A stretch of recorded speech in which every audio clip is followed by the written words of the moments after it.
It gives me great pleasure to introduce former Indian ambassador to all of you.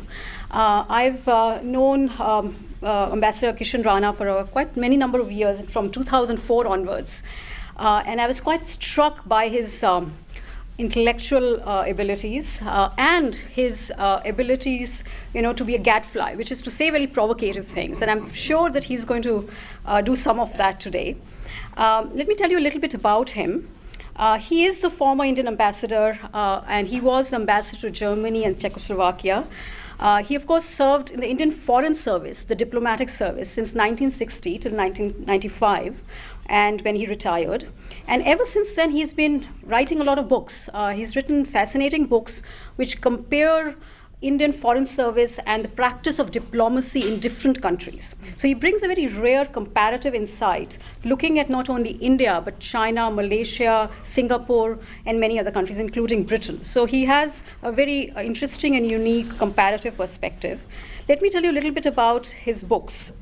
So he's written a book which is called Inside Diplomacy in 2002, another book on managing corporate culture, which is, and the subtitle is Leveraging Diversity to Give India a Global Competitive Advantage. He's written another book on bilateral diplomacy, and another one, the 21st Century Ambassador.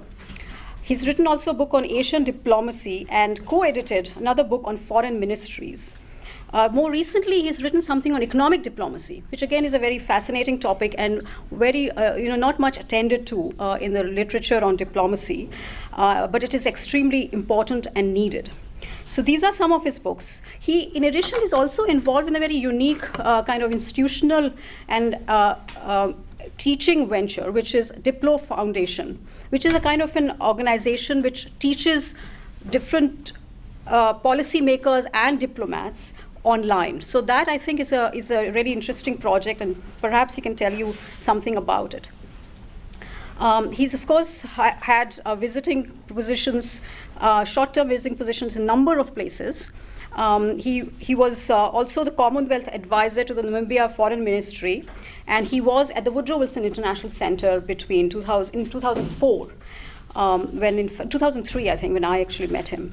So with that, I will introduce you, and he's going to talk about India today.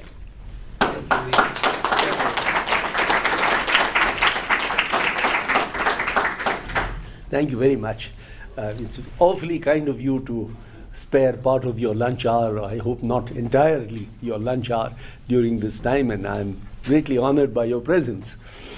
I've never been called a gadfly before. It's a lovely term, very old-fashioned, very British, I think, but perhaps American also. So let me try and live up to my provocative reputation with two little complaints. My first little complaint is that at the library here, at the lovely library that you have, the big memorial library, I could only find one of my 8 books. 7 have been published. I could only find one. And the one that is perhaps the one in which I had the least role, I'm a co-author in a book on managing corporate culture. And my second little complaint is that, it's true, I spent 35 years in the Foreign Service, and I shuffled from place to place, and I had the great honor of serving my country as an ambassador in 5 places and a consul general in San Francisco, which is almost an ambassadorial position in many respects. But I'm also now a professor emeritus, and somehow my academic friends don't take this very seriously. I don't know, I suppose because they, and many of you, have spent a lifetime in academia, and you are scholars of a depth and standing to which I can never remotely aspire. But still, in my own humble way, I have entrepreneurially worked a little bit in the area of academia, and I've enjoyed it enormously.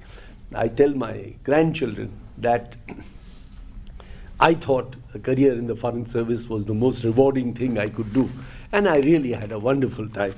But I have to admit that being a teacher is perhaps even more rewarding than that. Really, I have now perhaps dealt with almost 1,000 students in my distance learning courses, maybe 900 or thereabouts. In each year, I handle 4 courses, 2 on my own, which are of 10 weeks duration, and 2 half courses along with somebody else. So that adds up to quite a lot, and it's great fun. I enjoy it enormously. I'm supposed to talk about India, so let me get straight into my subject. I have a long big paper, but I'm not going to read it out. I'll just pick up a few points from it, because I'd much rather listen to you and much rather listen to your responses. So, yeah, there is a clock that I can keep an eye on. Fine. You know, right up to the 17th, 18th century, China and India, between them, represented something like 25% of the world GDP. And it's something worth reflecting over, that it was after the 16th century, 17th century actually, when colonialism went into overdrive. And there is incidentally a delightful book. I don't know if any of you have come across it. If you're interested in the maritime issues, it's called The Arabian Seas, and it's by a Dutch scholar by the name of Berendse, B-R-E-N-D-S-E, I think Berendse. It's his PhD thesis, but then he spent some 12 or 14 years in polishing that thesis. And you know, Dutch are remarkable people, because they are linguists. Their geography makes them linguists. They speak not only Dutch, but German and French, almost always, and English. And this guy also speaks Spanish and Portuguese. So he had access to all the rich source materials. And he chose the 17th century because that whole arc from Madagascar, Mozambique to Sri Lanka, which is the Arabian Sea, which also is coterminous in large part with the Indian Ocean, it narrates the story of what happened in those areas. I mean, it's really a delightful book to read. Anyway, so what is happening today in Asia, where China and India and Indonesia and Malaysia, Thailand, Singapore, Philippines, South Korea, of course, and Japan, the great established power, they are all clawing back a little bit of their past position. Now, are we in an Asian century? We don't know. It's much too early to say. It's entirely possible that the extrapolations we make about the growth of individual countries may prove to be false. They may falter.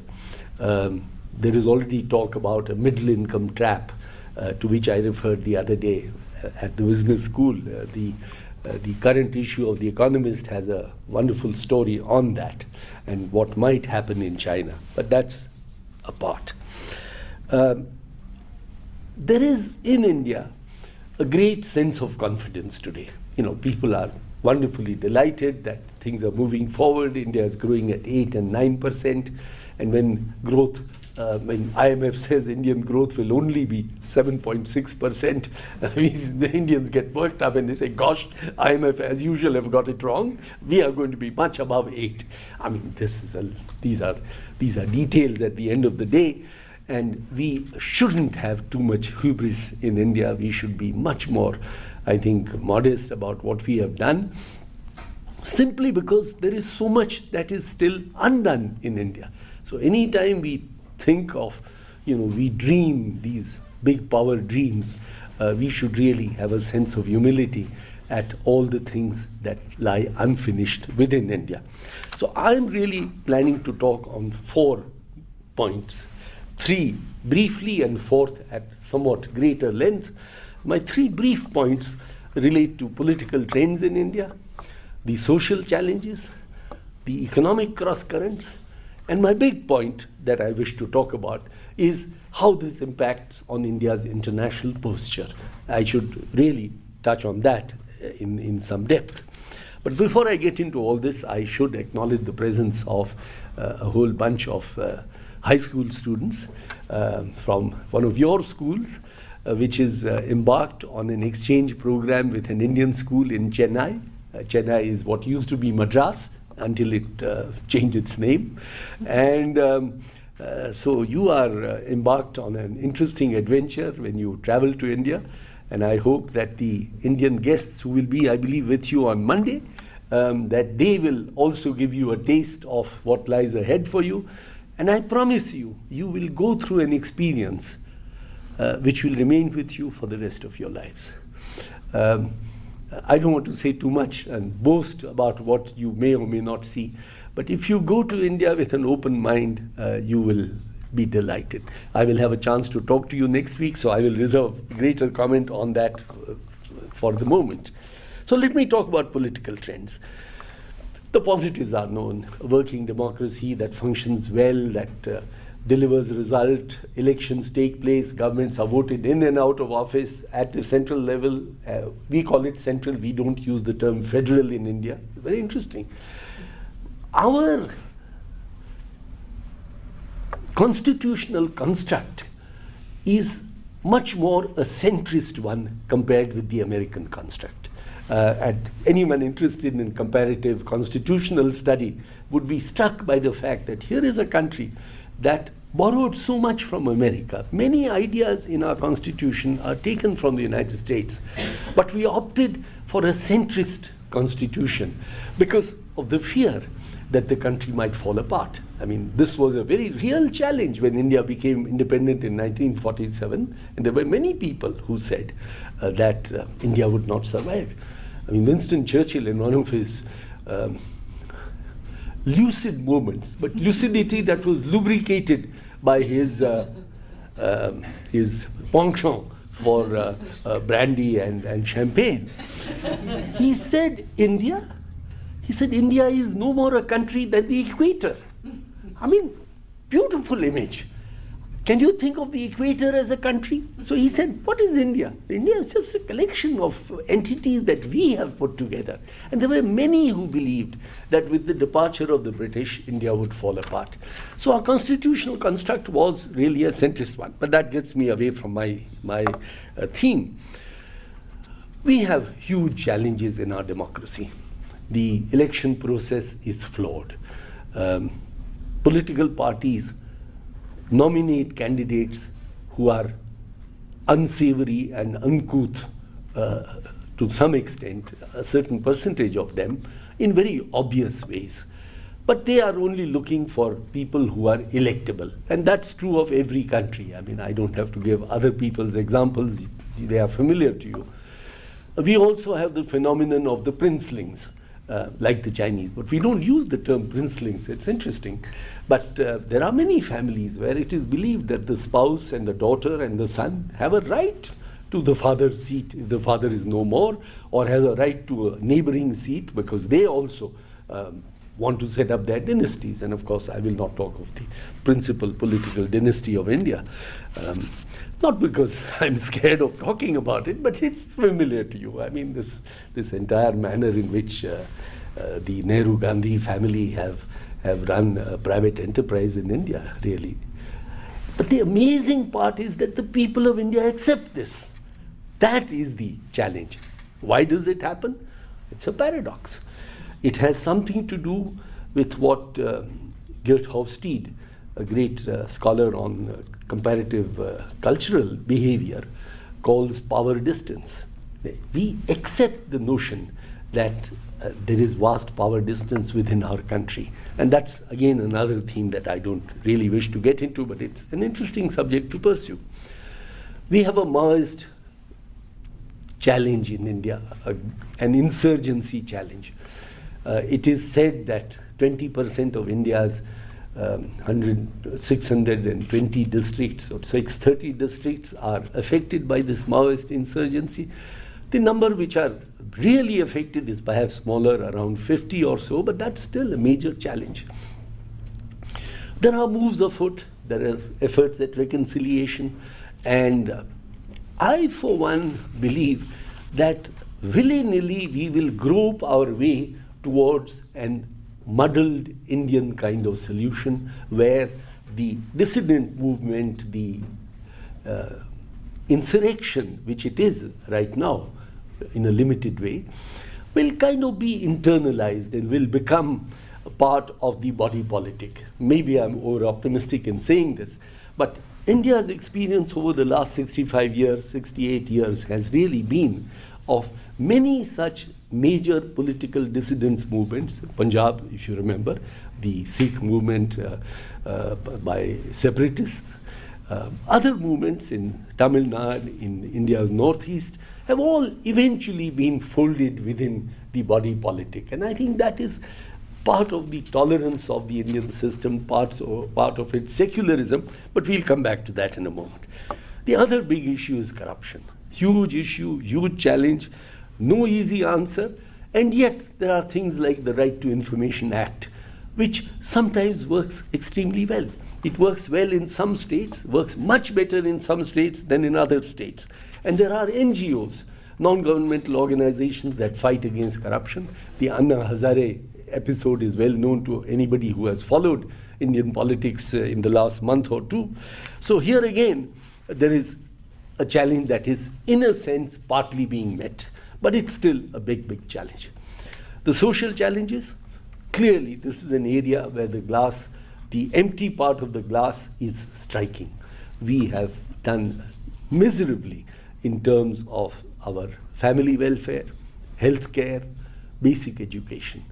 We have institutions of outstanding excellence, comparable to the best in the world, but we have very, very many extremely mediocre institutions.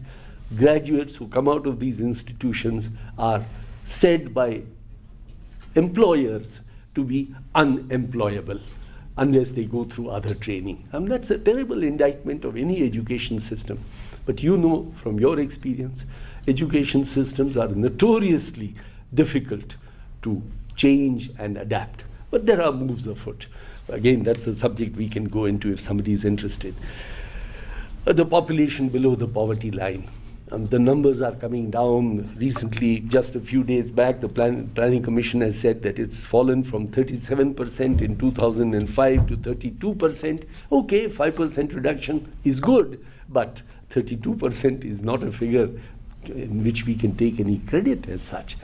And the rates of infant mortality, maternity deaths, etc., are horribly high. Improving. Clearly improving, but a long way to go. Even Bangladesh does better than we do in several respects. Agriculture growth is not nearly as good as it should be. It was reasonably good in the last 2 years, but last 10 years, last 20 years, it's really been a very, very low rate of growth. And we have this demography issue, the demography dividend that we talk about, that the dependency ratio is falling in India, which is a big plus, but that's a plus only if we can find jobs for the young people who will be coming onto the market. Again, it ties in with education, vocational education. We can come back to that if somebody is interested. High GDP growth that we have, is it sustainable over time? Many people believe it is, because the domestic savings rate is high, household savings are good, the capital output ratio is a reasonably favorable one, the environmental footprint of our growth is not nearly as destructive as it is in other comparable countries, including China. Trade is growing well, foreign direct investment is reasonably good. Huge problems in infrastructure which remain unfinished. That's a major, major priority today. So this is the background of the political scene, the social scene, and the economic scene. So let me come to the international relations part of it. And I have 7 propositions I want to make. First, India's relations with countries in most regions have become exceptionally fecund and productive, and that we have today a better relationship across the globe, particularly with major powers, but also with different regions, better than at any time since our independence. We do have problems with Pakistan, we do have problems with China, and I'll come to that in a minute, but overall, it is a productive international relationship. My second point, South Asia is our Achilles heel. Our relations with Pakistan are not nearly as good as they ought to be. But there are signs. You know, when President Musharraf was in power, he said, after he demitted office, He said that in 2007, after 3 years of back-channel quiet negotiations between Indian and Pakistani authorized back-channel negotiators, the two countries had come very close to a settlement of all the outstanding issues. Musharraf certainly displayed a remarkable degree of pragmatism in his approach to negotiation. You know, one of the things he said, and this is very interesting for a country that has, shall we say, a revisionist approach in negotiation, because Pakistan feels it has received the short end of the stick. Whether they are right or wrong, we can debate that. Obviously, I will have a different perspective than somebody who may come from Pakistan, but that's not the point. Musharraf said that any formula for settlement in Kashmir, which is unacceptable to either side, should be off the table. I mean, that's a very, very pragmatic perspective. So then what remained on the table? Not very much. But there was a possibility of finding creative solutions. And one of the creative solutions that they worked on was to make the border irrelevant. Because Kashmir is a divided state. There are people who live on one or the other half of a divided Kashmir, where families have not met for 40 years, 50 years. Marriages have taken place, children have been produced, and the uncle or the aunt or the brother has never seen their faces. So there is a great urge for people to make those borders much more porous, much more permeable to human and commercial traffic. And that has happened to a limited extent. It's not a perfect situation, but those borders are now much more open than they used to be. People move forward, back and forth. Buses go back and forth. So these kind of people-to-people links have taken place in Kashmir, which is a state that has known a great deal of terrorism, violence, and upheaval over the last 20 years. Were we that close to a settlement, as Musharraf claims? We don't know, because the Indian side doesn't really, the Indian government has never confirmed this. Privately, it is said that yes, we had been working towards a settlement, but we were not that close, but we were certainly in a good direction. Now, what happened then? Well, for one thing, Musharraf fell from power. This was all an act of Pakistan's internal dynamics in which India had no role. But then there was also the outrage, the attack on Mumbai in November 2008. And of course, that totally destroyed the prospect for real negotiation or settlement. And this is the tragedy, that every time things have moved forward, something has happened which has set the clock back. Now, Pakistan is a complex society.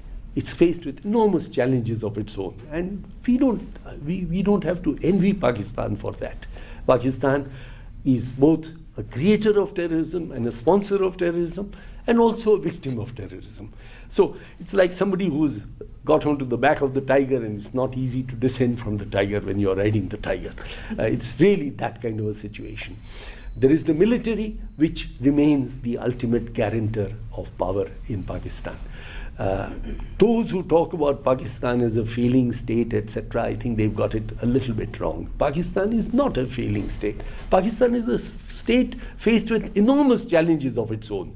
But I don't think Pakistan will go down the tubes or will break up, because the military is always there, and I dare say there are situations where the Pakistani military will intervene, as it has done in the past.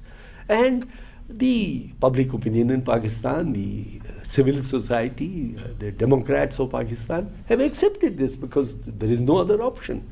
Even today you have a government that has apparently rather limited power. Bangladesh, Nepal relations are moving forward. There are a number of positives in the relationship. There are things that need to be done much, much better. Let me give you the little example of Bhutan. Now, there are people who say Bhutan is a tiny mountain kingdom, client of India. Not exactly a client of India. I think it's a mistake to say that. Those who know Bhutan would understand that Bhutan is not a client state. But like Nepal, Bhutan has enormous hydropower resources. Bhutan's total hydropower resources are in the region of 15 or 20,000 megawatts of power potential. Already 1,200 megawatts of power are being generated in 3 major hydropower projects built in inhospitable terrain in the Himalayas. Many experts said these projects cannot be built. They've been built and they've been working beautifully for the last 25 and 30 years. 20% of Bhutan's GDP comes from hydropower. Switch to Nepal. Nepal is sitting on 80,000 megawatts of hydropower potential, of which at least 45,000 can actually be realized without too many heroic actions or building dams that will be destructive in any fashion. Many of the dams, many of the projects would really be what they call run-of-the-river projects. So you don't inundate vast quantities of land anyway. Not 1 kilowatt of power has been added in Nepal since 1955. And this is a sad commentary on the incompetence of both India and Nepal in managing that relationship. I mean, imagine having a resource like that, from which Nepal could perhaps have become, if Nepal was producing power today of say 20,000 megawatts and selling it to India. India has a huge appetite for power. It would take that power. Of course, on paper, Nepal could export that power to China as well, except that China doesn't need that power. It isn't possible to transport power over the 2,000 or 3,000 miles to the heartland of China. Today's technology doesn't permit that. Nepal would have had a per capita income of well over $5,000–7,000 in place of the $500 or $700 that they have today as per capita income. And Nepal would be a transformed state. But somehow we've not been able to do that. And let me move away from that to India's relations in Southeast Asia. And East Asia, how will India and China accommodate themselves?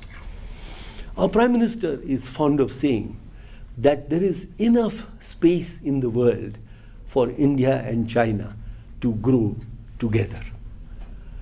There are those who posit India and China as rivals. Yes, we are competitors in some ways. We are immediate neighbors. We compete not only in the global markets, but we compete for oil resources. Occasionally we join hands. And people don't pay attention to this, but there are instances of Indian and Chinese oil companies which have joined together in Syria and in Sudan in exploiting hydropower resources.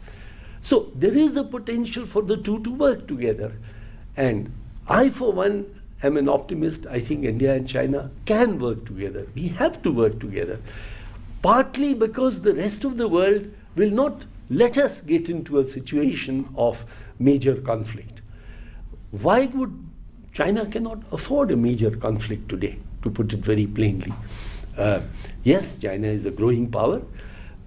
Will China continue to grow at its breathtaking pace? We don't know. This is all in the future. There are all kinds of predictions that are made on it. But India and China have a capacity to work together. And we have, in fact, a pretty positive bilateral dialogue that continues all the time. But there is a credibility deficit. There is a confidence gap between the two countries. And that's something that we can get into if somebody is interested. ASEAN countries of Southeast Asia compare themselves to an aircraft that has two wings, China and India. And they say they need both the wings in order to fly with a sense of stability. So ASEAN is a great builder of linkages and relationships in Asia. And in fact, ASEAN has been the driver of a kind of pan-Asian movement that is emerging in Asia. It's not a real pan-Asian movement because it's still not clear what will be the architecture. If somebody is interested, there is a process called ASEAN plus 3, that is the 10 countries of ASEAN, plus China, South Korea, and Japan. And then there is another process which is called the East Asia Summit process that brings into that cluster of 13 Australia, India, and New Zealand, and now, starting this year, the United States and Russia, making it a total of 18 countries.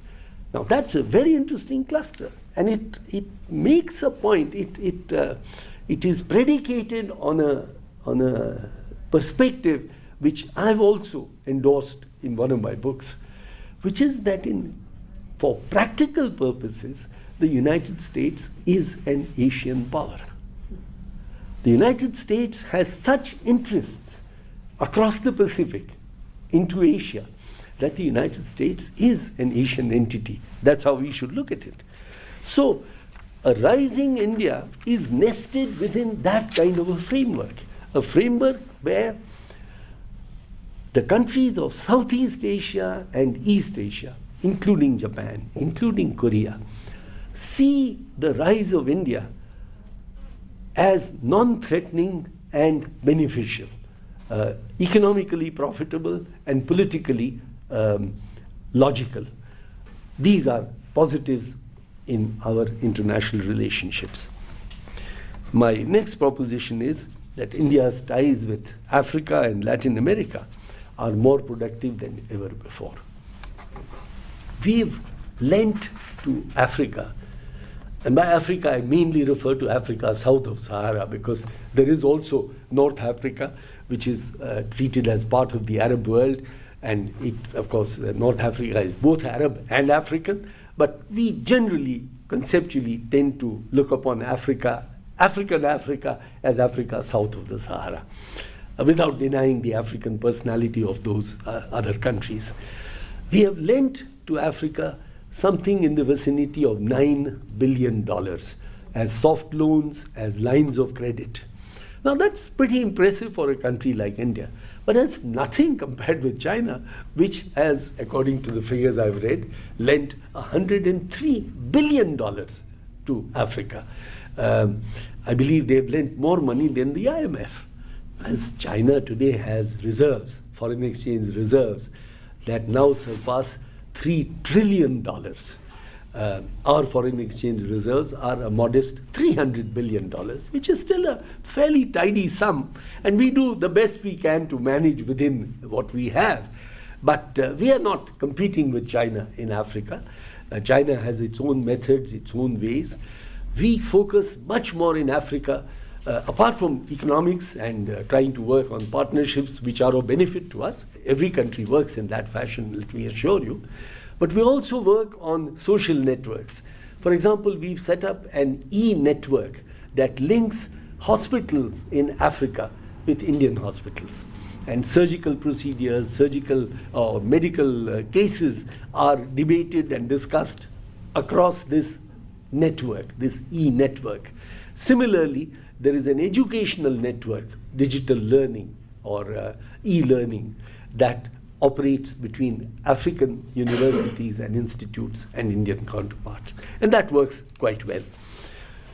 But the more interesting, the more visible elements in our cooperation with these two regions, Africa and Latin America, are IBSA and BRICS. IBSA stands for India, Brazil, and South Africa. It's a cluster of 3 countries, each a major country on its own continent. They are working to establish a free trade agreement among themselves. Businessmen are trying to improve business linkages, etc. BRICS is a group that came together on the basis of a prognosis made by Goldman Sachs. I mean, the bizarre situation where a financial institution, an investment company, put forward a concept which then became a cluster of countries that actually work together and which meet at a summit level.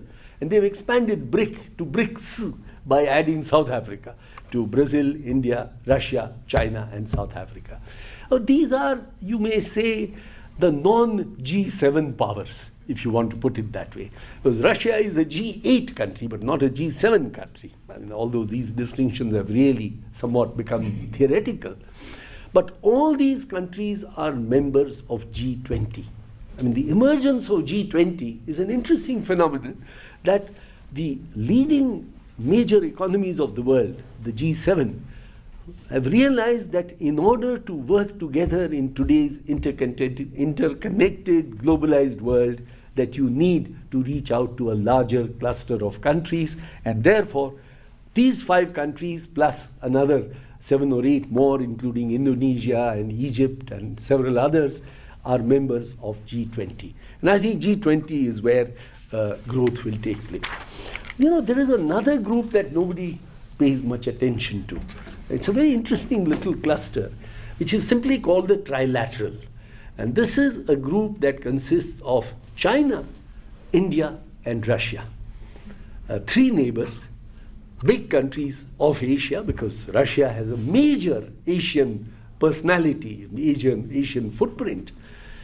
They meet now at levels of foreign ministers and presidents, at heads of state.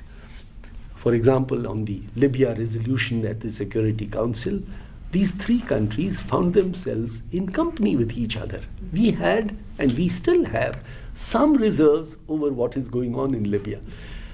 Not because we are in any way apologists for the slightly mad Gaddafi, or maybe more than slightly mad, but we see this method of dealing with Gaddafi really as raising new problems. And we now see in Syria another set of issues that has come up. Will we bomb Syria out of existence? Have we not learned anything out of Iraq? But anyway, that's another subject. We can go into that at some length. My last point is India's experience with democracy and its relevance. You know, we are not drum beaters for democracy. When President Bush, but Clinton also, when Clinton and Bush visited India, and they talked about India as a great democracy and how India should join the movement of democracies, and there is something called a community of democracies that actually exists. We are reserved about this. Not because we don't have faith in democracy, but we don't see democracy as a drumbeat that must be shoved down the throats of other countries, if I mix my metaphors. Democracy is wonderful, but more than democracy, what you need is accountable governance. Governments that are accountable to their own people in whatever fashion, through the ballot box, through regime change, whatever that happens. But accountability and good governance is really the value we want to pursue. Now, our model of democracy is a good one, we believe. Egypt, for example, is trying to benefit from our experience with organizing elections, and Egyptian officials have been to India, and I believe there is some collaboration taking place there. All that can be done quietly between countries. But to go around saying that we will spread democracy around the world, I mean, this is quite bogus. It's bogus because it is pursued only with a political agenda. When was the last time the United States talked about democracy in Saudi Arabia? And that's not a subject that anyone wishes to touch. So we use the democracy argument to beat other people. I would much rather that you look at a country like India, which is of relevance to the United States, because the US and India share one major attribute in common that we frequently forget. We are both countries of multiple pluralities. We are multi-religious, multi-ethnic, multi-linguistic, whatever you want to say. You can apply these labels to the United States. And in the case of India, you can apply those labels in spades. because we have pluralities of a kind that you don't even begin to think about. Pluralities of region, pluralities of caste, pluralities of community, pluralities of economic development. And managing these multiple pluralities, spreading a message of secularism in its more noble sense. Not that governments have nothing to do with religion, but that governments have equal respect for all religion, that governments cherish all religions and hold them to be important. That is a message that has universal application. We need much more of that kind of intercultural, inter-community, interlinguistic, inter-regional bridge building in all parts of the world. And I think at the end of the day, a rising India, if there is one message that India can take to the world, it is, with all our flaws, with all our defects and our failures, which are out in the open, they are not swept under the carpet.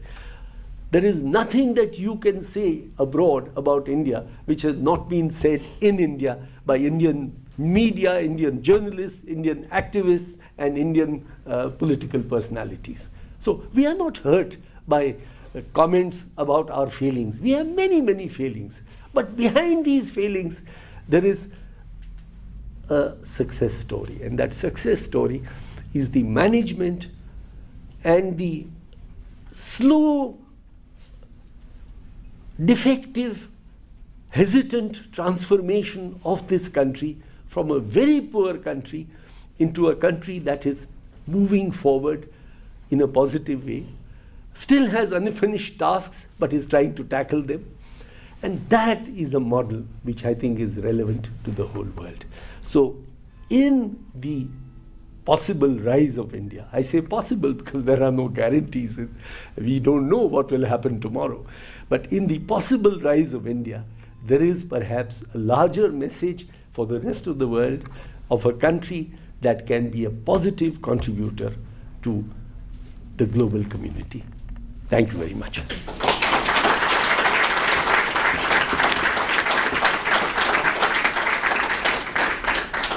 Take your questions. Yes, of course. Sure. I saw you first. Yes, at the back. Can you talk a little bit about the role of the Arunachal Pradesh conflict on India-China relations?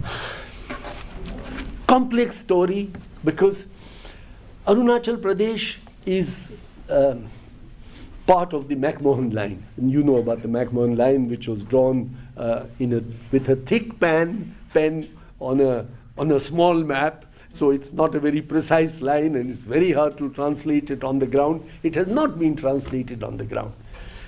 There was a time when it was pretty clear that China was quite willing to accept the McMahon line as it stands. The issue is over Tawang and the status of Tawang.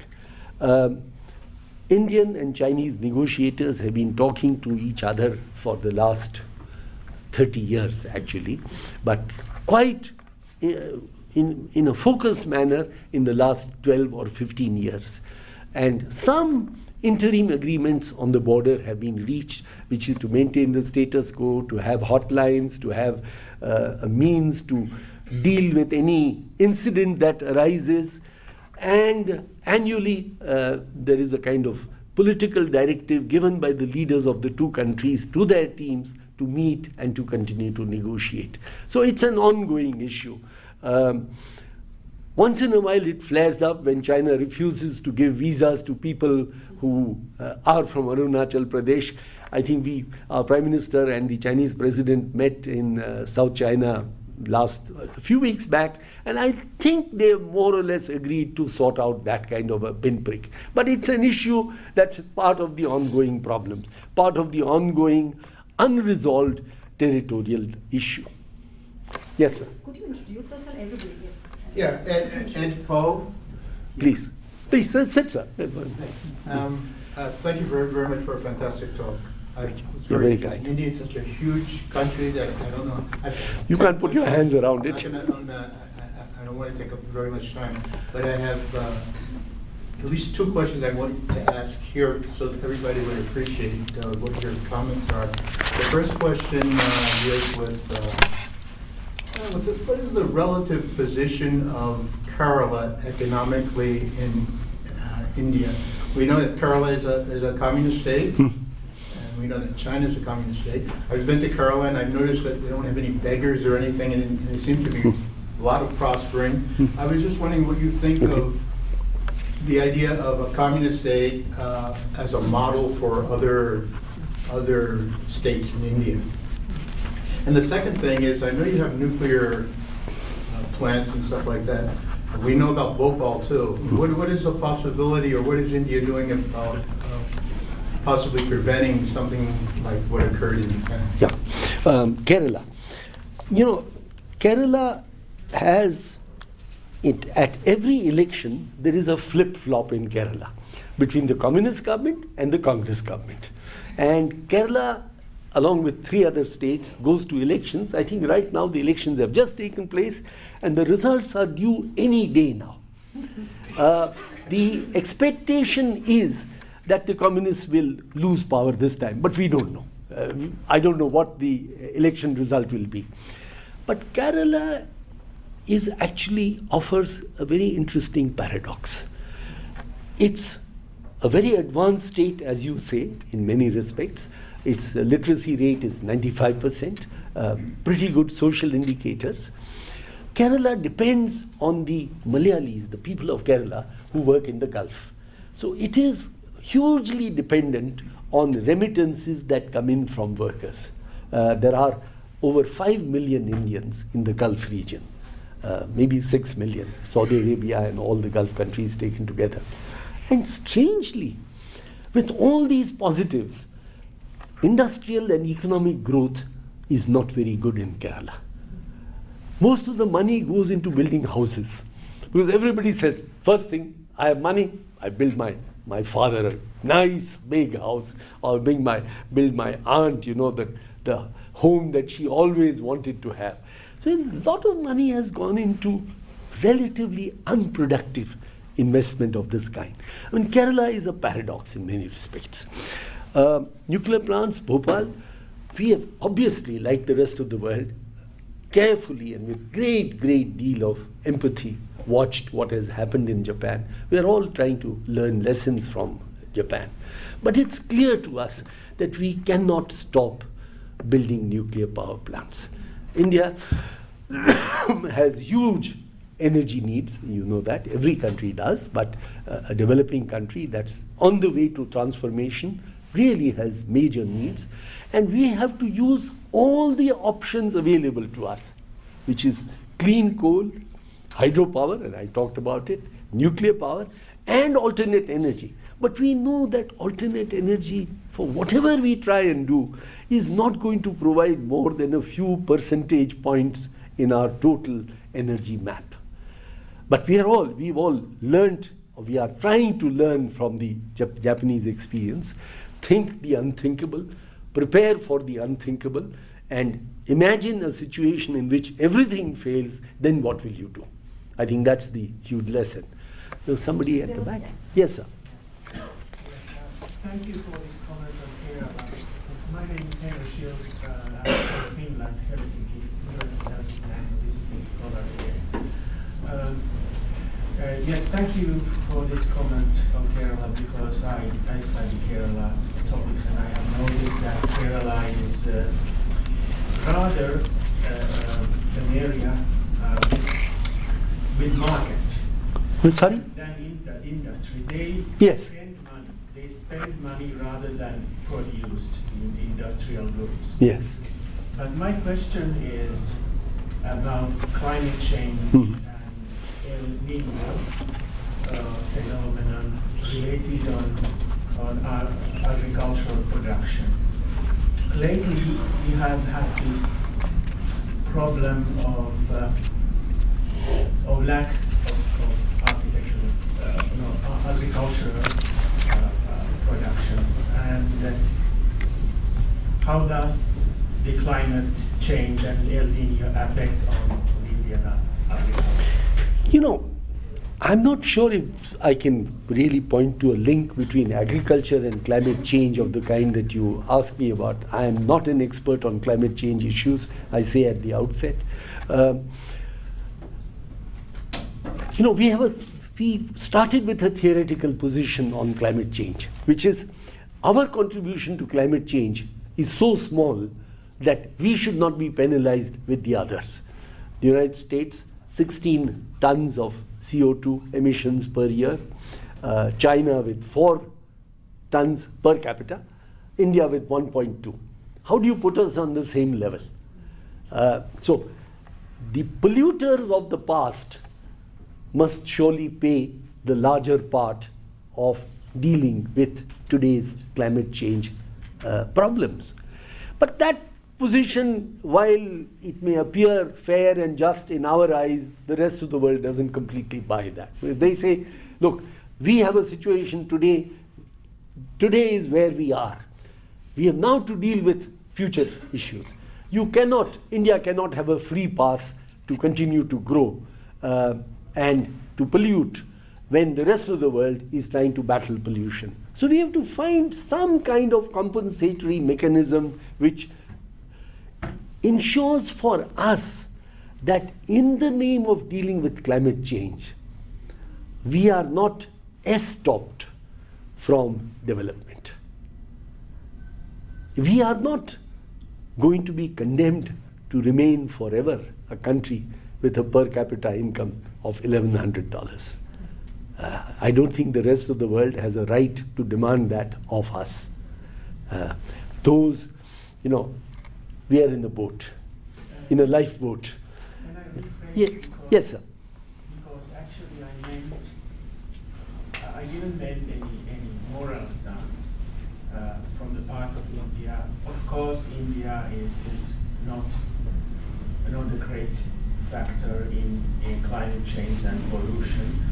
But what I meant was that has the climate change affected India's agriculture? In the same way that it seems to be affecting the United States today, that there seems to be anecdotal evidence of unusual climate patterns across the world. But is that proof? We don't know. And for the scientist to get at analyzing the patterns of climate change. For us, climate change really means the monsoon. Will the rains come or not? 70% of India's agriculture depends on the monsoon for rains. If the rains are bad, the economy suffers, the country suffers.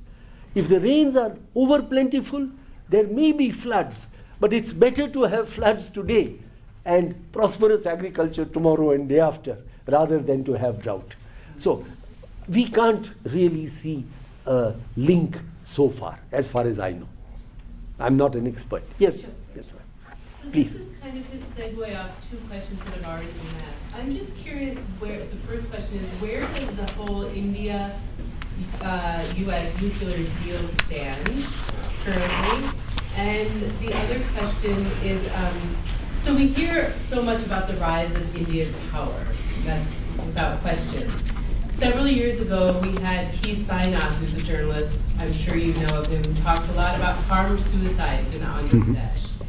I never hear really what the central government stand on rural India is and the development subsidies. I'm just curious about. No, I think the Planning Commission agonizes continually over issues relating to rural India, that India's development, the first focus of India is the agricultural scene and the rural economy. That is what Manmohan Singh talks about, development with a human face. There is a great deal of concern over what happens, farmer suicides that you mentioned, because agriculture is caught in a time wrap in some ways. We need modernization of agriculture. We need cold chains to be established across the country. So the huge wastage of food crops, particularly vegetables and fruits, that takes place can be stopped. How do we deal with this? There are many good examples of farmers' groups, cooperatives, but really groups, not so much cooperatives, which sell their produce to a major accumulator, a company that buys grapes and makes wine, or buys tomatoes and makes tomato paste, as Pepsi Cola does in India, and many, many others. So there is a major change taking place in agriculture, but we are not able to quite get a handle on it. Like in every country which sees some rise in income, the share of basic foods falls, because the farmer says, why should I grow the boring old crops when I can produce new crops which give me a better income?